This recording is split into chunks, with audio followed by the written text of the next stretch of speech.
रात के 7:30 बज रहे हैं और इस वक्त मैं कर्रेगुट्टा हिल्स से वापस उतर रहा हूँ। और कभी सोचा नहीं था मैं कि कर्रेगुट्टा हिल्स चढ़ पाऊँगा। कार से वापस लौट रहा हूँ। आज 14 अगस्त है और निश्चित ही तौर पर ये एक बहुत बड़ी उपलब्धि मानी जाएगी कि कर्रेगुट्टा हिल्स में वो कर्रेगुट्टा जहाँ माओवादियों ने चार हथियारों की फैक्ट्रियाँ लगा रखी थी। और यहाँ पे लेकिन माओवादियों की जीवटता को भी समझना होगा कि जहाँ अभी मैं बैठा हुआ था कर्रेगुट्टा हिल्स के ऊपर, तो सीआरपीएफ के एक अधिकारी बैठे हुए थे जो बता रहे थे कि कैसे 3 महीना पहले तक यहाँ की समस्या थी जब ये सड़क भी नहीं बनी हुई थी। और आप विश्वास करेंगे कि एक एक जवान को 3 लीटर पानी दिया जाता था मात्र पूरे दिन भर के लिए। और उसी 3 लीटर पानी में आपको सारे काम करना है, मतलब आपको दैनिक दिनचर्या भी करनी है और उसके बाद में आपको उसी पानी में दिन भर पीना भी है और रहना भी है। बहुत आश्चर्यचकित कर देने वाली और गजब की कहानी थी उनकी भी कि जवान जो है डिस्पोजल में खाना आता था और चम्मच से खाते थे। चम्मच से खाने के पीछे के 2 लॉजिक थे कि एक तो हाथ से खाएंगे तो हाथ धोना पड़ेगा जिसमें पानी लग जाएगा, वो हाथ धोने का पानी भी बच जाए इसलिए चम्मच से खाते थे और उसको चम्मच रख लेते थे अगले दिन खाना खाने के लिए। और सिर्फ 3 लीटर। और अगर आपको पानी चाहिए तो फिर नीचे आना पड़ेगा। और नीचे से बता रहे थे कि जो बहुत यंग जवान है, जब वो भी अपने लिए पानी ले जाते थे तो बहुत ज़्यादा 10 लीटर पानी लेके आ पाते थे। लेकिन जो थोड़े से अधेड़ उम्र के जो जवान हैं वो 5-5 लीटर पानी ही अपने लिए ला पाते थे। 10-10 दिन तक नहाते नहीं थे और मुंह भी नहीं धोते थे ठीक से, पानी में कपड़ा गीला करके चेहरा पोंछ लिए इस तरह से। उस परिस्थिति में जवानों ने यहाँ पे मोर्चा संभाला और वही परिस्थितियाँ दोनों तरफ, मतलब सारी व्यवस्थाओं के साथ सरकार लगी हुई थी, तब भी जवानों ने अपनी दिक्कतें बताई कि किस तकलीफ़ों के साथ वो यहाँ पहुँचते थे और यहाँ सरवाइव करते थे। और मैं सोच रहा हूँ कि उसके पहले नक्सली जो हैं वो कैसे, तब तो सड़क भी नहीं थी और सिर्फ जंगल। आप देख रहे हैं पेड़ कैसे पहाड़ काटे गए ये सड़क बनाने के लिए। आप सामने देख रहे होंगे, सामने एक गाड़ी चल रही है। ये पूरा प्लेन, मतलब ऐसे पहाड़ी है जिसमें कि ये पूरा काटा गया है हिस्सा। ये तो कम ऊंचाई काटी गई है, आगे और बहुत गहरी ऊंचाइयां हैं यहाँ पे, गहराई है काटी गई। इस सड़क को बनाने में इतनी दिक्कतें हैं और बताते हैं कि जहाँ पैर धरे वहीं बम लगा रखा था। माओवादियों ने बहुत पहले एक प्रेस नोट भी जारी किया था जो आसपास के गांव वालों को चेतावनी देते हुए कि कर्रेगुट्टा हिल्स की तरफ कोई ना आए, क्योंकि इस पूरे जंगल में उन्होंने हज़ारों की संख्या में बम लगा रखा है। और इन हज़ारों की संख्या में जो बम लगाए थे उसमें कई जवान घायल हुए, कई ग्रामीण भी घायल हुए हैं बताते हैं। और अभी भी बोलते हैं कि इस इलाके में सारे बम निकाले नहीं गए क्योंकि कहाँ कहाँ बम लगे हैं किसी को पता ही नहीं। एक दूसरे वीडियो में मैं एक जवान से बातचीत कर रहा था तो जवान ने बताया था कि कैसे एक ही बम के ऊपर से कई बार जवान निकल गए और बाद में बीडीएस की टीम ने डिटेक्ट किया उस बम को और बहुत भयंकर ब्लास्ट हुआ था जब उसे डिफ्यूज़ किया गया था। और रात में यहाँ से आने का अलग ही अनुभव है जब मैं आ जा रहा हूँ। तो मिनट लाइट जला लूँ। ये मैं हूँ और मेरे साथ हमारे सारथी हैं शक्ति भाई, पीछे उधर मोहसिन भाई हैं जो हमारे कैमरा साथी हैं। कैमरा साथी नहीं है, मतलब आज कैमरा चलाएं इसलिए कैमरा साथी बोल रहा हूँ, बाकी वो हैं हमारे मित्र और प्रेम में चले आते हैं, मतलब वो कोई कैमरा वैमरा मैन नहीं है मेरे। ये देखिए यहाँ पे किस तरह से पहाड़ जो है काटे गए हैं और पत्थर अभी भी गिरा हुआ है।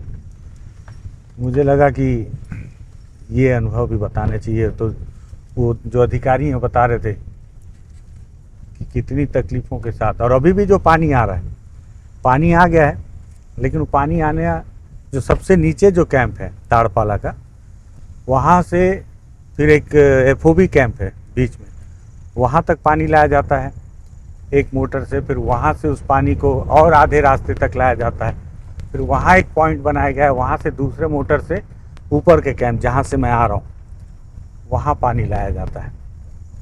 तो ऐसे करके वहाँ पे कैंप स्टेबल किया गया है और वहाँ जवान अब सरवाइव कर रहे हैं। एक जवान थे जिनका नाम तो नहीं बताऊंगा, लेकिन वो बता रहे थे कि उनकी माताजी का स्वर्गवास हो गया, पता चला, लेकिन यहाँ से निकलने का रास्ता नहीं था और उत्तर प्रदेश के हैं। तो जब उनको निकलना हुआ तो कोई रास्ता नहीं मिला और आखिर में बहुत मुश्किल से फिर हेलीकॉप्टर से उनको निकाला गया, लेकिन फिर भी वो उनकी माँ के स्वर्गवास के तीसरे दिन अपने घर पहुँचे और अंतिम बार उनका चेहरा तक नहीं देख पाए। सोचिए एक बेटे के लिए इससे बड़ा दुखद पल क्या होगा। कि वो बता रहे थे कि श्रीनगर में भी अगर कोई सीआरपीएफ का जवान है और किसी भी ऐसी विषम परिस्थिति या अप्रिय घटना हो जाए तो वो घर पहुंच जाता है, लेकिन इस कर्रेगुट्टा के हिल्स में या बस्तर के और भी ऐसे कई इलाके हैं जहाँ पे पोस्टेड जवान के घर पे अगर इस तरह की कोई घटनाएं हो जाएं तो वो अपने घर में अपने प्रियजनों को अंतिम विदाई तक नहीं दे पाते। ये देखिए ये एफओबी कैंप है, अगर आपको लाइटें दिख रही हों वहाँ एक स्टेप, ये हालांकि देखने में बहुत खूबसूरत है ये पहाड़, बहुत ज़्यादा खूबसूरत, और जितना खूबसूरत है उतना ही ज़्यादा खतरनाक भी है। ये देखिए ये आपको दिख रहा होगा कैंप, लाइटें जल रही हैं और हाँ ये एफओबी है, ताड़ापाला की एफओबी कैंप है ये, मैं पढ़ा था उस समय बोर्ड में। ये भी हमको रास्ते में लाओ दिखा दो।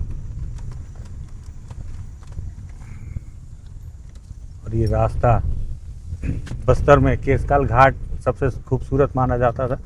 मैं दिन में जब आ रहा था तो ये केसकाल घाट से भी ज़्यादा खूबसूरत घाटी बनेगी अगर साइड दे दो उनको।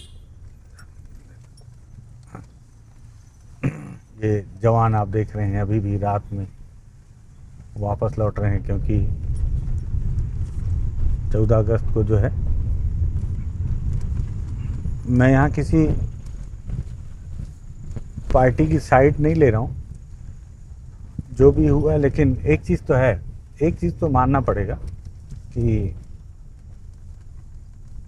अभी जो छत्तीसगढ़ के जो गृह मंत्री विजय शर्मा, उन्होंने ये जीवटता भी दिखाई है कि नारायणपुर से जो तिरंगा यात्रा निकाली, तो ये बात मैं उनका पीआर करने के लिए नहीं बोल रहा हूँ, ये बात मैं इसलिए बोल रहा हूँ कि वाकई में मैं रास्ते में जिन गांव वालों से मिला उनकी तिरंगा यात्रा, सब मैं पहले ही सोच लिया था, मैं नारायणपुर से ही उनके इस तिरंगा यात्रा के साथ साथ चल रहा था और मैं ये सोचा था कि इनसे मैं आखिरी में बात करूँगा, और आज आखिरी में ही बात किया उनसे। वो शायद अगर जब आप ये वीडियो देख रहे हैं तो आप देख चुके होंगे, या हो सकता है कि इसके बाद देखें, जैसा भी। सारे सवालों के कुछ जवाब दिया, ज़्यादा देर तो बात नहीं हो पाई, लेकिन रास्ते भर गांव वालों से जो मेरी मुलाकात हुई तो उनको इस तिरंगा यात्रा से उम्मीद बहुत थी कि गृह मंत्री आए, पहली बार उनके क्षेत्र से मोटरसाइकिल से गुजरेंगे और फिर गुजरने के बाद वो अपनी बात रखेंगे और अपनी मांग रखेंगे जो अब तक पूरी नहीं हुई, जो छोटी छोटी समस्याएं हैं। ये है वो एफओबी कैंप जो मैं आपको ऊपर से दिखा रहा था, अब मैं इसके बगल से गुजर रहा हूँ। और तो उनकी जीवटता इसलिए बोल रहा हूँ क्योंकि नारायणपुर से मोटरसाइकिल से निकले और आज मोटरसाइकिल से ही लगभग 400-500 किलोमीटर का सफ़र तय करके इस कर्रेगुट्टा हिल्स के ऊपर खुद ही बाइक चलाते हुए पहुँचे। तो इसलिए इस बात की मैं प्रशंसा कर रहा हूँ। हालांकि मंत्रियों की, सरकार की या नेताओं की प्रशंसा बहुत करना पसंद नहीं है, लेकिन फिर भी जो चीज़ अच्छी है तो उसको बताना भी चाहिए। कि जब मैं एक जवान के साथ चढ़ रहा था तो वो जवान भी कई जगह पे मोटरसाइकिल चढ़ाने में रुकना पड़ गया था। और ऐसे में अगर कोई प्रदेश का गृह मंत्री खुद मोटरसाइकिल चलाकर उस पहाड़ पे चढ़ रहा है तो इस बात का भी जिक्र ज़रूर होना चाहिए, मुझे लगता है। तो ये कैंप है और ये चारों तरफ लाइटें लगी हुई हैं। और अब ये देखना होगा कि इस पहाड़ का सरकार करेगी क्या। मैंने छत्तीसगढ़ के वन मंत्री केदार कश्यप जी से भी बातचीत की, उनसे पूछा तो उन्होंने बताया कि इसमें कुछ प्लान किया जाएगा, जैसे इंद्रावती नेशनल पार्क है तो उसी तरह से कुछ टूरिज़्म का, कि यहाँ पे पर्यटक आएँ। अगर पर्यटक आएंगे तो निश्चित ही तौर पर बहुत खूबसूरत ये इलाका होगा पर्यटकों के लिए, बहुत ज़्यादा खूबसूरत। मतलब आप यहाँ आएंगे तो वापस जाने की इच्छा ही नहीं करेगी आपकी, अगर यहाँ पे टूरिज़्म सरकार बढ़ाती है तो गांव वालों को भी फ़ायदा होगा निश्चित ही तौर पर। लेकिन अगर यहाँ माइनिंग होती है तो फिर मुझे लगता है कि आदिवासी अपने आप को ठगा हुआ महसूस करेंगे। देखिए जवान वापस लौट रहे हैं, क्योंकि अभी भी प्रोटोकॉल है, रोड ओपनिंग पार्टी के तहत जवानों को तैनात रहना पड़ता है। कार्यक्रम ख़त्म हो गया, गृह मंत्री लौट चुके हैं, अब जवान वापस अपने अपने बेस कैंप की तरफ जा रहे हैं। और गजब,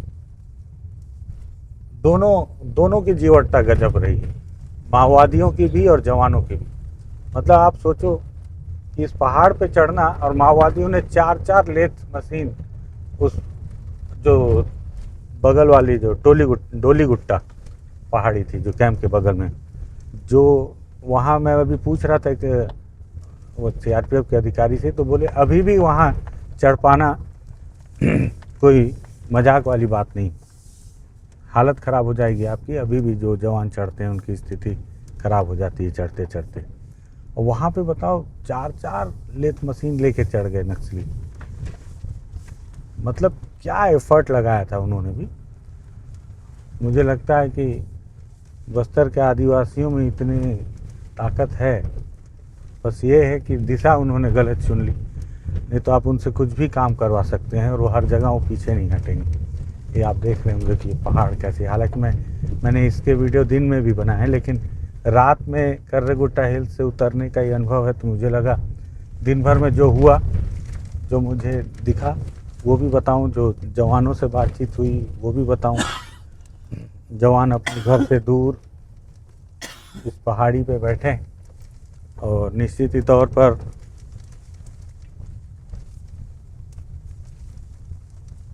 माओवादियों को मुख्य धारा में लाने के पीछे बनाने वाले दबाव, ये देख रहे हैं आप कैसे काटा गया है पहाड़ों को रास्ता बनाने के लिए।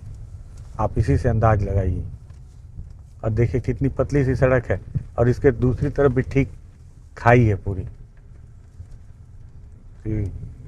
अगर ये सड़क बहुत अच्छी बन जाए तो मुझे लगता है पर्यटकों को गजब का अनुभव होगा यहाँ पे आने का।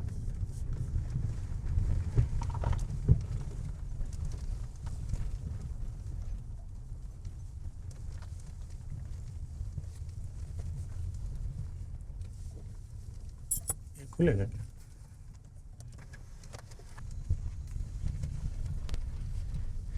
ये है।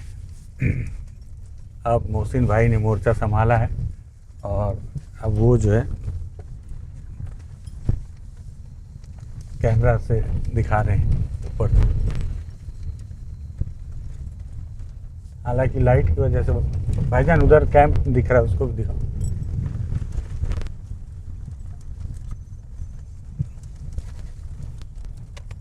सड़क भी दिखा देंगे।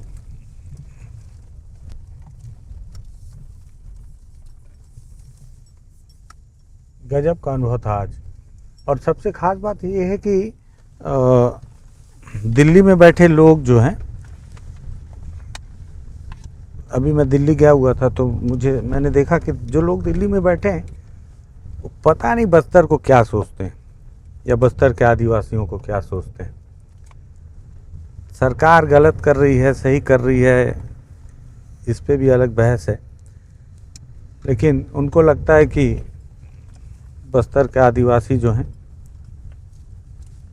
वो ऐसे ही रह जाएं, बस्तर अजायब घर ही बना रहे। और मैं बस्तर के लोगों से बातचीत कर रहा हूँ अभी लगातार, तो वो बता रहे हैं कि वो बहुत खुश हैं कि माओवाद समाप्त हुआ। अब वो बता रहे हैं कि एक नया जन्म हुआ है उनका, फिर से बहुत सारी चीज़ें जो उन्होंने जीवन में नहीं देखी अब वो देखेंगे।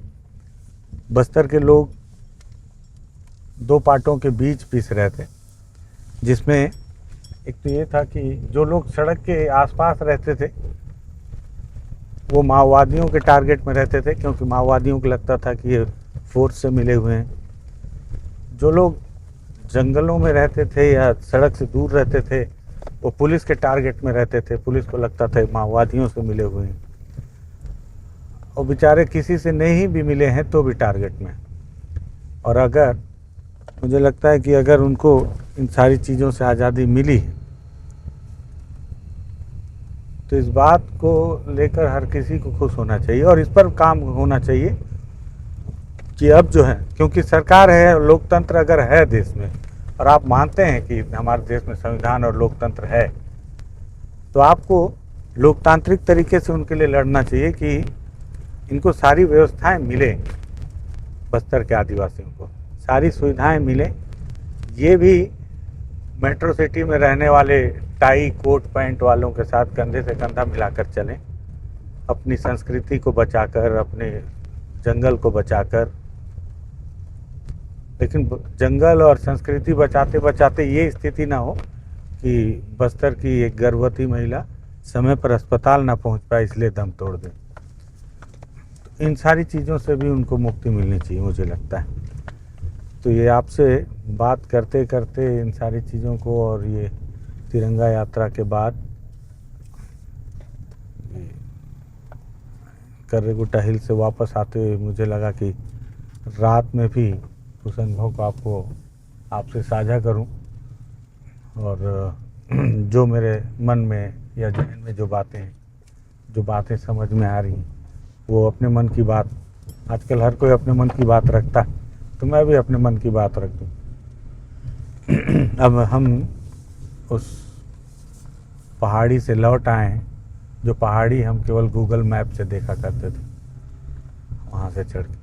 कभी मौका मिला तो एक बार फिर ऊपर से जाकर आपके लिए विधिवत और भी वीडियोस वहाँ से बनाया करूँगा, बनाऊँगा, बताऊँगा, दिखाऊँगा। फिलहाल रात में ये कर्रेगुट्टा से लौटने की ये सफ़र की ये तस्वीरें थी, आपके लिए मैंने रिकॉर्ड कर लिया है। अगर आपको पसंद आए तो शेयर कर दीजिएगा और किसी को दिखाने के लिए बस्तर टॉकीज को सब्सक्राइब कर लीजिएगा।